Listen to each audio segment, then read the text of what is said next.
Yeah, that's impossible. We live together, after all, Emily said with a smirk. You just have to sign the divorce papers. Good luck living in poverty. With that unilateral phone call ended, I stood dumbfounded. My lawyer, Jake, couldn't hold back his laughter and burst out chuckling. Emily looked at Jake with a puzzled expression as he wiped tears of laughter with a handkerchief.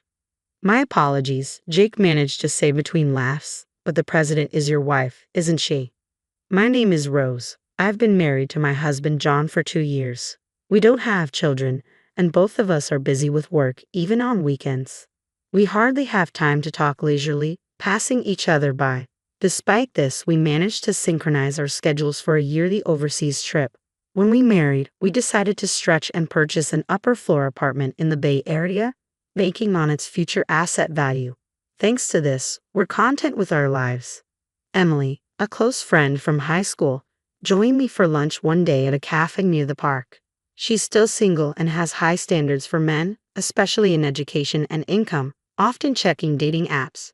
Despite our differing lives now, we share a deep bond and know each other's romantic histories. After 2 years, Emily finally asked if she could visit my apartment, a place she'd never seen before. On the weekend, Emily arrived, and her amazement was palpable even through the intercom. Wow, this is amazing, she repeated as I opened the door. It's so huge, and that elevator ride took forever. I had chosen this large apartment as a once-in-a-lifetime purchase without any compromises, akin to a spacious detached house. It's truly beautiful, Emily remarked, admiring the high-floor penthouse and luxurious interior design. It must have been expensive. Yes, it's a $6 million apartment with excellent security, I replied. Emily's eyes widened in awe. Your husband must be very wealthy. Emily nodded, her expression thoughtful. Can I use your bathroom? She asked abruptly, leaving me momentarily puzzled in the living room. I directed Emily to the bathroom and started preparing tea in the kitchen. Concerned when she took longer than usual, I was just about to check on her when Emily returned. I was in the midst of replying to an email, which wasn't typical for her. A slight discomfort lingered as we enjoyed tea and the cookies Emily had brought. She asked if she could stay until evening, mentioning she wanted to say hi to John. It had been since our wedding that Emily had seen him, so her request seemed natural. I decided to check with John, who readily agreed. Looks like I'll finish work early, he replied in his email. I informed Emily it was fine and began preparing dinner. While I cooked, Emily fiddled with her smartphone before heading back to the bathroom. Unaware of the time passing, I eventually noticed her absence. When Emily returned, I noticed she was wearing a familiar necklace. On closer inspection, I realized it was mine. As I stared at the necklace, Emily flashed an embarrassed smile. How do I look? Does it suit me? She asked, striking a playful pose. Taken aback, I began to express my surprise, but Emily quickly laughed it off. Oh no, I'm just joking. I happened to find it and thought it was cute. It must be very expensive, she continued, almost childlike in her excuse. It's not only costly but also has a premium value. I couldn't help but mention, that's a gift from John. Emily sighed in admiration. Wow, that's impressive to be able to afford something like this. However, the necklace had been stored in our bedroom closet. It dawned on me that Emily, under the guise of using the bathroom, must have ventured into our bedroom and peeked into the closet. I couldn't believe such behavior, but chose not to criticize Emily, feeling it wasn't the right moment. I emphasized the necklace's importance, and seeing that I wasn't criticizing her, Emily started proposing something outrageous. Can I borrow this necklace for a while? I'm meeting a doctor I got to know through a dating app soon, and I want to wear it, she pleaded, clasping her hands together as if praying. Though I felt uneasy about refusing, I reluctantly agreed to lend it. Okay, but please take good care of it. As I said earlier, it's a gift from John. As soon as Emily knew she could borrow it, she started smiling and gently caressing the necklace. It seemed my words didn't quite get through to her. After finishing some preliminary cooking preparations, I pretended to go to the bathroom but actually went to check the bedroom. As expected, the closet and bedside chests weren't properly closed. Emily must have opened every drawer and door. There were fingerprints on my jewelry, watches, and precious metals. Emily had touched them, but apparently, borrowing them didn't cross her mind. Some shoes looked like they had been forcibly worn, their heels deformed. This was clearly going too far. I returned to the living room and confronted Emily. You touched various things in the bedroom, didn't you? The shoes are deformed, and there are fingerprints on the watch. Instead of becoming contrite, Emily puffed her cheeks slightly. Please stop going through my stuff, she replied, returning to her usual expression and apologizing with a sorry. Not wanting to damage our friendship over this, I decided to let it go with a light laugh. Just then, John arrived home, holding a box of cake. It was the first time John and Emily had met since our wedding. Initially awkward, they gradually warmed up to each other, and dinner became lively. By the time we enjoyed the cake John had brought, he and Emily were chatting like old friends. While I cleared the dishes and washed up, they laughed together amiably. Isn't my boss terrible? I wish I had a boss like you, John said with a grin, his eyes crinkling at the corners. Ha ha ha, he chuckled. Emily's casual touches towards John bothered me, but I reasoned it was better than them being distant. Looking back, I realized I was naively thinking that way. After all, John wasn't Emily's type. About a month after Emily's visit, John's behavior began to change. He started spending more time on his smartphone, something he hadn't done much before. During our conversations, John often seemed distracted, asking me to repeat myself several times. His smartphone was always within reach, even in the toilet or bathroom. The change was obvious, and I began to feel like a cheated wife. I briefly considered checking John's phone but hesitated to invade his privacy. Conversations between us at home dwindled, and John started working excessively on weekends, something rare before. Originally, we barely saw each other on weekdays, and now weekends felt the same, almost like living separately. To make matters worse, John and I began sleeping in separate rooms under the pretext of being tired. As thoughts of divorce or separation lingered vaguely in my mind, I stumbled upon divorce papers on the living room table one day. Upon closer inspection, I noticed John had already signed them. Shaken by the reality of the situation, despite having considered it a possibility, I called John with trembling hands. Just got home and found divorce papers on the table. What does this mean? I asked, my voice quivering. It means just that. I want to divorce you, John replied bluntly. Wanting to understand, I pressed John for an explanation. According to him, I've found someone. I love you. This isn't just an affair. I'm serious about it. John's words sounded like a fantasy, but it was nothing more than an affair. Then I heard a familiar female voice over the phone. It was Emily's voice. As I had suspected, it confirmed my fears. I'm dating John, and I'm thinking about marrying him. Emily's voice over the phone quickened my heartbeat and brought on an unpleasant sweat. Although I had suspected it, having it confirmed like this was unsettling. When I met John at your house, it was love at first sight, Emily continued casually. We exchanged contact information and started messaging. Gradually, it led to, Emily's manner of speaking had become crude. Maybe this was her true nature. John says there's nothing left to talk about. Can you just sign the divorce papers and send them off quickly? I want to move forward, Emily demanded. Tell John to come back home.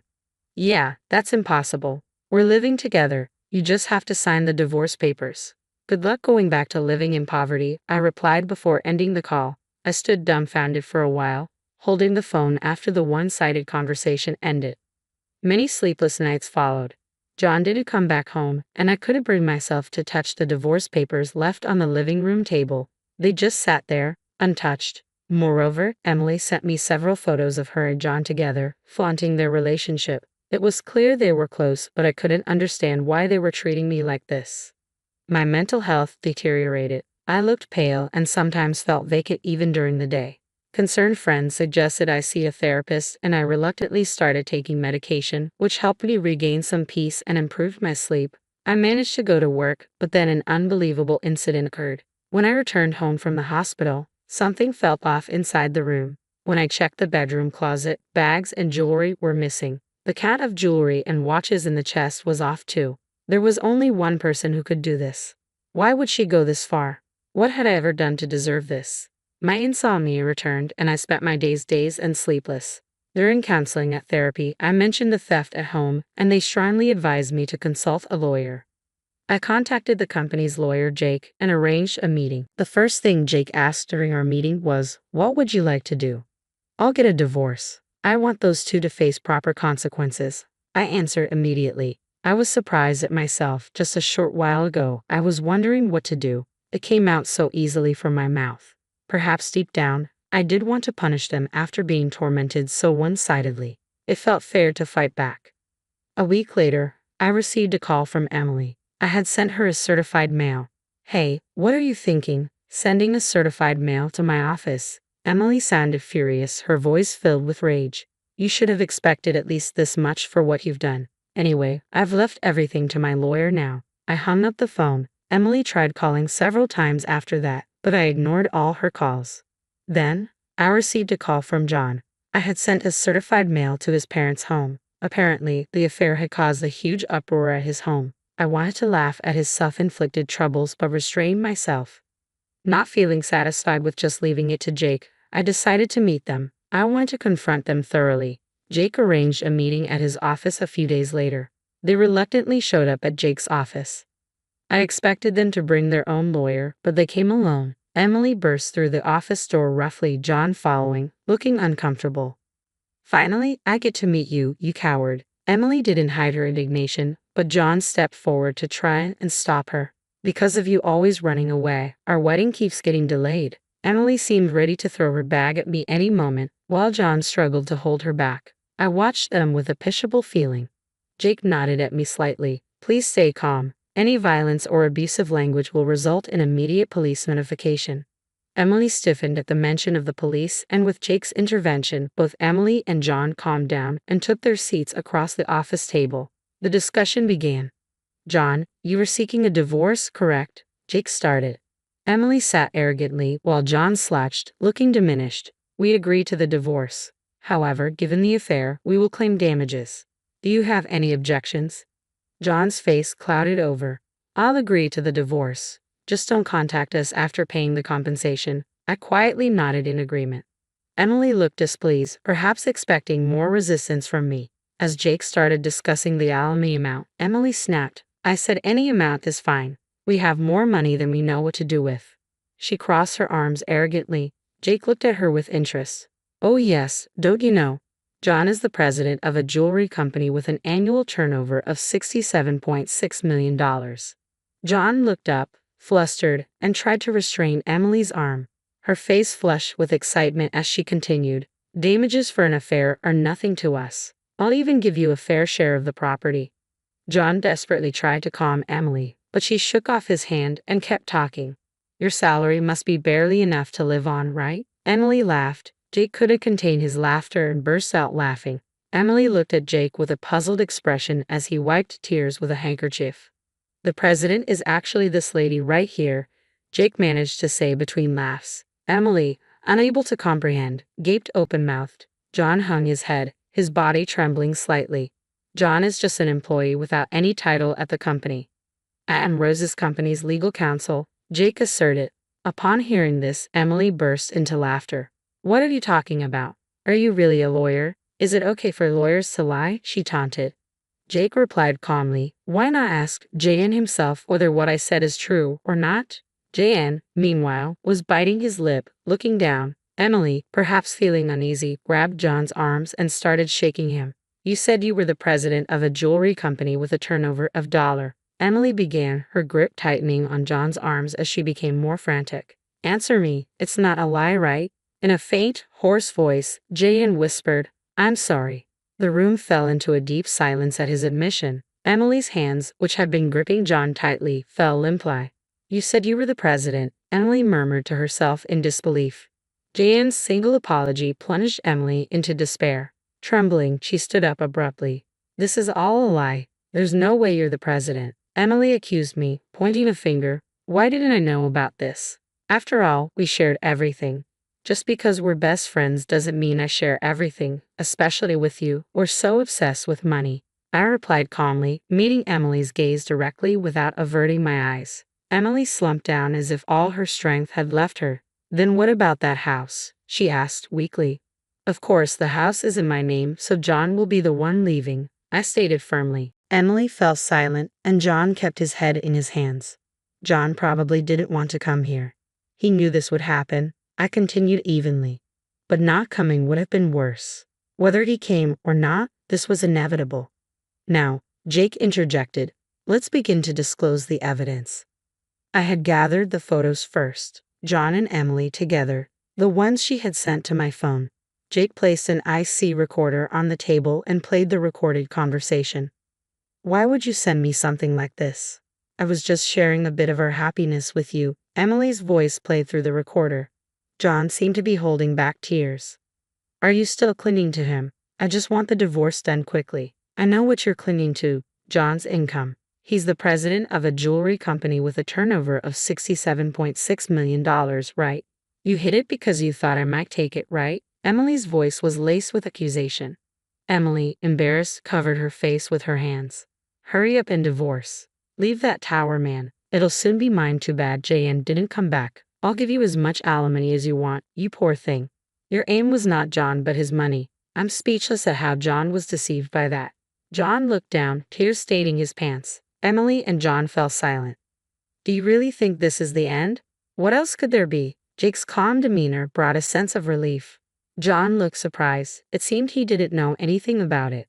Hey, what's this about stealing? John asked, confused. Emily bit her lower lip and trembled. No, it wasn't me. I don't know anything about it. Jake placed an iPad on the table and played a video.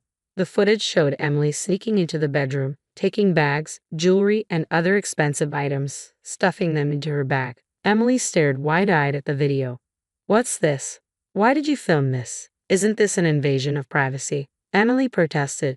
John covered his face with his hands and sighed. Our house has surveillance cameras installed. Why didn't you tell me that earlier? I never thought you'd come to steal. This foolish exchange is giving me a headache, I added, feeling exasperated. And you used my keys without permission. I wanted them. Besides, it's your fault for not buying them for me. The two started arguing, ignoring Jake and me, leaving us dumbfounded. Please save the argument for later. Regarding this theft, we will file a report with the police, Jake interjected calmly. The police? Isn't that a bit much? I just borrowed my friend's things. I never said anything about lending those items to you, I replied calmly. Besides, you're not a friend or anything like that, you were just a classmate. So, I will be filing a police report. Emily's attitude shifted to resignation. Don't say that. I'll compensate, I promise. Just please no police. She began to kneel and apologize. Looking down at Emily coldly, I stated, You're going to compensate. The items you stole are worth more than your annual salary. Are you sure you can handle that? Emily was speechless. And that's not even including the damages, I added. Emily turned to John pleadingly, tears in her voice. Hey, you'll pay for me, right? Even if you're not a president, you make money. John nodded silently. He can't pay for you. He's about to be fired, I said bluntly. John looked shocked and turned his face towards me. Indeed, John hasn't been to work since leaving the house. Plus, with this commotion, there have been complaints from his superiors. But what about the property division? I'll pay with that, Emily interjected. That's not possible, Jake interjected. Rose and John have a prenuptial agreement regarding their assets. You haven't heard anything from John, have you? He never told you the inconvenient truths. I looked at John with disdain. Jake placed the contract on the table. The contract states that if the marriage lasts less than 3 years, neither party is entitled to claim assets from the other. You are currently in the 2nd year of marriage. Emily tried to grab and tear up the document. That document is a notarized deed, so you should handle it carefully. Tampering with it could be criminal, Jake cautioned. John, looking defeated, muttered, But what about the debts? You have savings, right? Use that to pay, Emily urged John desperately. I don't have savings. It seems there are some debts from less reputable sources, John admitted, his voice heavy with resignation. Emily slumped her shoulders in defeat. Her previously glamorous demeanor had vanished. It was her own doing. She got what she deserved. I thought to myself, watching them both exhaustedly muttering, this wasn't supposed to happen, and what do we do now? Deciding to leave the rest to Jake, I stood up. Emily, money isn't something you steal from others. It's something you earn through effort. The divorce was finalized without issue. John's belongings were packed and sent back to his parents' home. John's parents repeatedly apologized and even sent a letter of apology. Emily was investigated by the police for illegal entry and theft. My filing of the police report led to an investigation, and Emily was arrested after admitting to her crimes. Half of the stolen items had been sold, but the rest were returned. Despite the severity, her expression of remorse and willingness to compensate suggested a suspended sentence. However, Emily had other crimes. She was found to have been stealing from men she met through a dating app. This led to a likely prison sentence.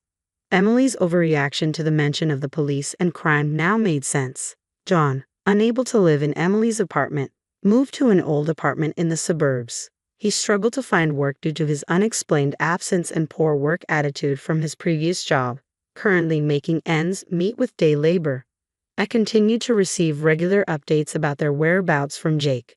After the divorce, I focused more on work. Currently, I'm working on expanding our company's jewelry distribution to Europe. The idea came during a long vacation to Europe, a ritual to shake off the bad luck after my divorce. I had the opportunity to connect with the owner of a jewelry shop in France over wine. We hit it off, and he agreed to display my company's jewelry in his shop. The owner, perhaps understanding the pain in my heart for my divorce, is a wonderful man. To be honest, I've been focusing on sales in France because I wanted to see him. It might be mixing business with pleasure, but after all I've been through, I think I deserve this perk.